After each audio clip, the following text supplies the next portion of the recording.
kita nggak hanya cuma punya popularitas, nggak punya hanya elektabilitas, tapi kan yang penting etos kerja nanti buat masyarakat Jakarta itu kan yang lebih penting. Mas, ini kan Mas Yan lagi rame dengan akan dipasangkan dengan Pak Anies ya. Udah ada komunikasi tersendiri nggak sih dengan Pak Anies untuk Jakarta? Selama ini belum ada komunikasi, tapi sekedar info aja ya buat teman-teman semua, dan saya kira sudah tahu Pak Anies sama saya ini kan beda. Udah ya, yuk.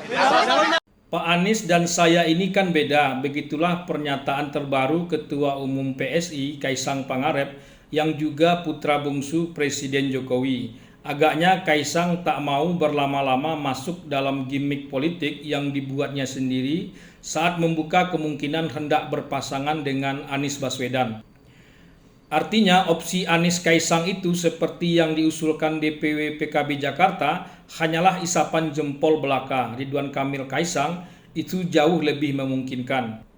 Kini opsi Anies akan diusung PDIP masih terus mengawang-awang sejak dibukanya wacana itu oleh Puan Maharani. Puan mengatakan Anies itu menarik, lalu Anies juga mengatakan bahwa PDIP itu juga menarik. Resistensi justru terlihat dari elit PDIP sendiri terhadap opsi itu, tapi tak seperti Kaisang, PDIP tak terburu-buru menutup opsi itu. Artinya, peluang itu masih tetap ada. Sepaket dengan itu, muncul juga opsi PDIP berkoalisi dengan PKS. Ini juga masih terbuka lebar. Kedua belah pihak terlihat belum terburu-buru untuk menutup opsi itu. PKS malah mengambil contoh koalisi di Pilpres bersama PKB.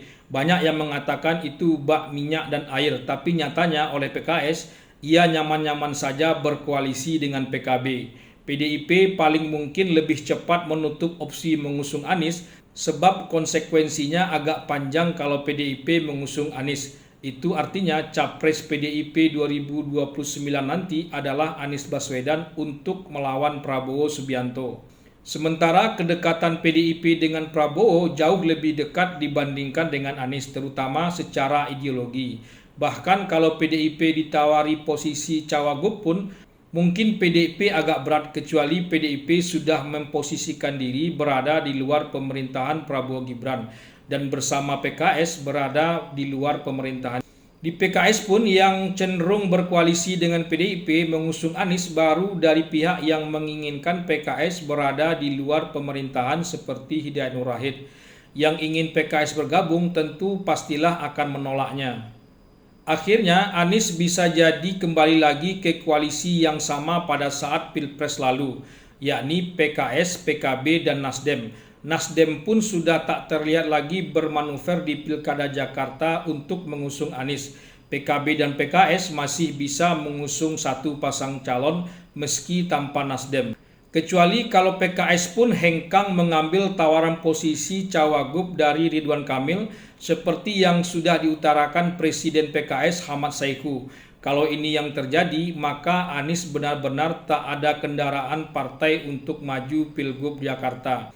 Anies sudah memantapkan diri untuk maju Pilkada Jakarta, tapi tak ada kendaraan partai untuk mengusungnya. Ini lucu juga. Makanya pendukung Anies layak khawatir juga, sehingga menyuarakan penjagalan Anies sejak dari sekarang.